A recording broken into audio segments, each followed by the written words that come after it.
Sa panahon ngayon, hindi lahat ng nakikita ay totoo, lalo na sa internet. Maging wais at alamin ang rights mo para di ka maloko. Anong pinag-uusapan yon? Yun pong binafollow ko, Kuya Alan, na sikat na influencer. Every time na nagpo-post siya, may event, talagang nakabantay ako. Tapos malapit sa barangay namin, nag-event po siya, live. So pumunta po ako kahit nasiksikan, ang gulo-gulo. Tapos nakita ko sa personal, Kuya Alan, nalungkot ako. Kasi hindi naman pala ganun kagwapo. Ay, wow. Kala ko naman na-disappoint ka sa advice niya kasi influencers. Sa cellphone, sobrang gwapo. Opo, sobrang, siguro naka-filter lang siguro yun. Filters, kulay at ilaw, lahat yan may epekto sa expectations natin. Pero paano kung hindi lang itsura, kundi pati na rin sa binibili natin? Speaking of, parang expectation, reality, no? Nalala ko lang, kasi nung isang araw, nag-file ako ng report sa isang online app. Kasi bumili ako ng... ka? Hindi siya scam eh. Pero parang kung ano yung itsura nung binili ko na kumot siya. So, parang fleece, blanket, malambot. Ganon. Border ako. Tapos pagdating, hindi siya yung in-expect ko kasi naghihimol-mol siya. So, nag-file ako ng report. So, walang response sa akin ngayon yung seller. So, nakapending yung transaction ko ng refund. So, feeling ko naman, iba naman kasi yung scam per se. Iba yung expectation mo. I mean, even sa restaurants, di ba? Oh, yes. Iba yung sinabing pure beef, pagdating, sandwich spread. At iba naman yung sobrang ganda ng itsura ng burger pagdating yung pa rin ang laman, pero hindi namang singganda ng picture niya. Na-experience ko po yan, Kuya Alan. Yung picture niya, yung burger, yung patty, ang laman-laman, ang daming gulay. Tapos, di bumili ako online. Pagdating, Kuya Alan, kapiranggot lang na tomato, ano yung kamatis, tapos yun lang. Na-experience ko rin yan na parang, di ba, pag summer, uso yung mga halo-halo, yung mga palamig. Tapos ang ina-advertise nila is 7 sangkap ng halo-halo yung nandun. Binilang ko 5 lang eh. Diba? Hiwalay muna natin. Parang tanong natin kay Atty. Mark kung anong tingin niya. Pero, hiwalay natin yung klarong scam. Oo, tama. Kasi yung klarong, kaya nga by the word alone, scam. So, unfortunately, yung sa issue mo kanina ng influencer or celebrity na na-scam ka, wala tayong solusyon doon. Pero for all the rest na sinabi nila, no, meron naman tayong Consumer Act. So, ito yung pangunahing batas na nagpuprotekta sa mga mamimili, whether online or sa mga palengke, sa supermarket, grocery. So, yan yung unang pinaka major na batas natin para dyan. No? So, yung mga examples nyo, examples na ng mga deceptive sales practices ng mga sellers. Consumer Act of the Philippines. So, prohibited syempre, nalinlangin mo kapag ikaw, restaurant owner, in-advertise mo siya, may in-embellish mo too much, to the point na medyo nade-defraud na yung mga umorder nun. So, deceptive na yon. Meron pala akong question, Kuya Alan. Kasi live host din po ako.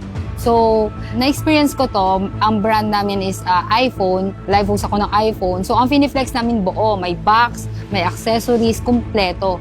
Tapos, nalaman namin na ang dumating sa customer or sa buyer is naka-bubble wrap lang na phone lang. As in, walang box, walang charger. So, ang tanong ko, sino po ang ahabulin or kakasuhan ng customer and ng buyer? Ako po ba na live host o yung boss namin? So, in other words, may liability ba yung nagla-live host? Opo. That's a good question, ha? Kasi Opo. nga, maraming, hindi lang live host, nag-endorse. Yes po, yun. Diba? Yun. And then, actually, di ba, nangyari nga na, nangyayari yun, Yes na po. hinahabol din yung endorser. Kasi sinasabi Opo. ng iba, hindi naman dahil sa'yo or dun sa host, hindi ko naman bibili niya. Opo. Yun po ang ano namin, bilang live host, nandun yung ano namin, yung takot namin. Siyempre, mukha namin ang naka-front. Kung sino po ang hahabulin nung... Well, ang simpleng sagot siya kasi, every sale is a contract. It's a every transaction is contract of sale. So, syempre, sino ba yung kakontrata mo bilang consumer? Hindi naman yung mukha lang. Kasi syempre, in-employ ka rin naman Yes to sell. So, essentially, yung kakontrata nung namili ay yung may-ari nung produkto talaga. Ikaw ay nagbenta lang. Ikaw lang yung naging mukha nung produkto at that point. Ang moral lesson, be careful what you sell and endorse. Nung Christmas party natin, nanalo po ako ng GC natin.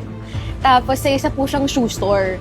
since shoe store siya, nagbenta sila ng mga damit, apparels, ng mga shoes. Tapos meron din silang shoe cleaning service. Tapos sabi ko, I want to avail na yung shoes cleaning service nila using the voucher. Tapos they denied it. Pero it's in their same store. Yes po. Kasi Pero ang- service siya. Before you answer, ang understanding ko kasi, nakalagay naman sa gift certificate what it's for. Yes. Diba? So for example, you have a store that has both services and goods. If they tell you, you can buy gift certificate, but it's only for the goods, not for the services. Ang understanding ko, nandun yun. Diba?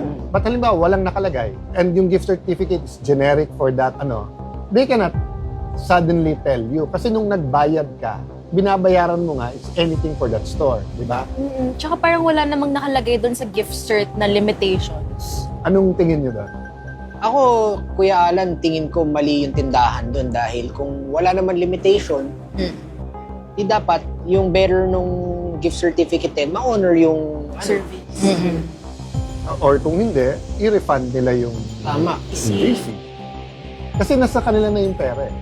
Question po, yung GC po, Attorney Ralph, ano po siya, kunwari yung kagaya sa akin? Kasi wala naman akong balak na ipaayos sa ko sa mukha ko.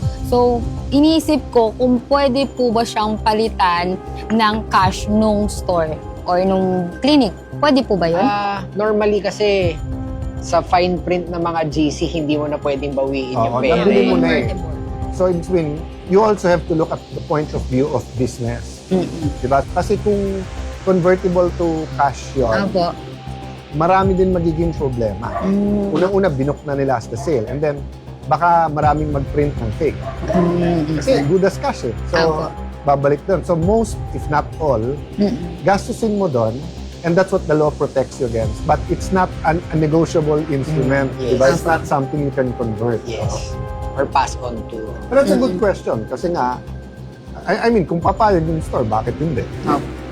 So, doon po kasi sa like, orgs na kinabibilangan ko sa amin, sa Bulacan, gusto po yung, halimbawa, local coffee shop, as a way to advertise their business, nagsa-sponsor sila kapag may event ng like mga GCs, like worth 200, 300, you can buy coffee or pastries sa kanila. Pero may nakalagay doon na valid until, like, say, 2 weeks from the event date. So, yung po ba, dapat hindi nilalagyan? Siguro dapat natin lawakan yung mga sinabi nung batas na hindi saklaw nung pagbabawal nila.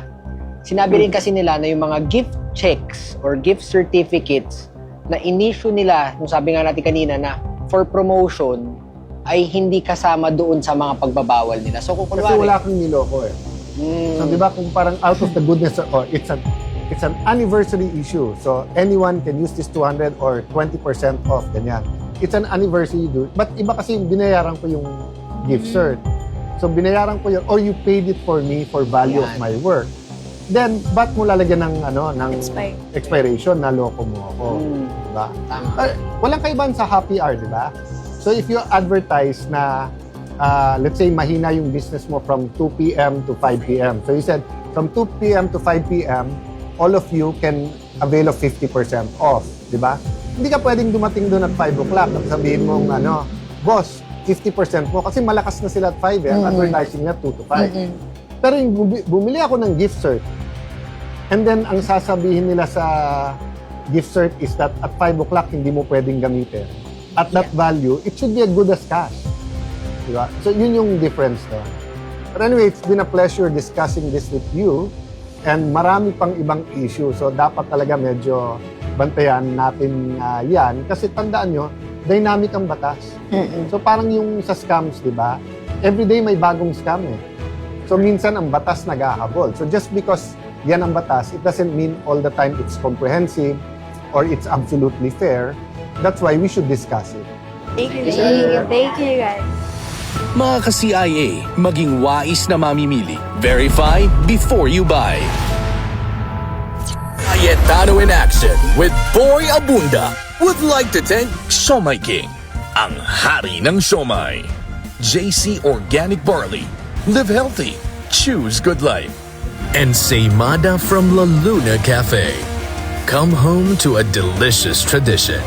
We're located at 103 ML Quezon Avenue, Hagonoy, Taguig. 7. Visit at B6, Bonifacio High Street, BGC, Taguig.